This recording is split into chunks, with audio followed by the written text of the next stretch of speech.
Prvýkrát v histórii ide štát vydávať dlhopisy. Máme to tu, to, čo sme spomínali na začiatku októbra minulého roka. V prvom rade si treba uvedomiť, že občania idú požičiavať štátu svoje úspory. Predtým, ako sa to niekto rozhodne urobiť, mal by si pozrieť, ako štát spravuje štátne peniaze, ako napríklad sociálnej poisťovni, ktorá má čoraz väčší problém vôbec vyplácať starobné dôchodky. Ale radšej nechcem zachádzať do detailov. Poďme ale k dlhopisom. Štát začne od 3. marca prostredníctvom 5 vybraných bank, Slovenskej sporiteľne, VUB banky, Tatra banky, ČSOB banky a Unicredit banky, vydávať dva typy dlhopisov. Prvý s názvom Investor na 2 roky s úrokom 3% a druhý Patriot na 4 roky s úrokom 3,3%. Takže pokiaľ by ste zainvestovali 10 000 eur, tak ročný výnos je v prvom prípade 300 eur, v druhom prípade 330 eur. Treba podotknúť, že sú tieto výnosy oslobodené zrážkovou daňou.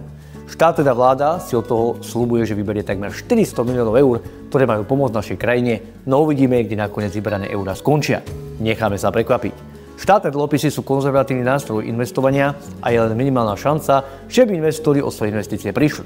Avšak sú rôzne investičné nástroje, dokonca aj dlhopisy, ktoré majú vyššie zhodnotenie ako ponúkané štátne dlhopisy, ale to finančne znali investori dobre vedia. A preto si takúto investíciu treba dôkladne zvážiť. Ďakujeme za sledovanie a nezabúdajte, peniaze sú čas.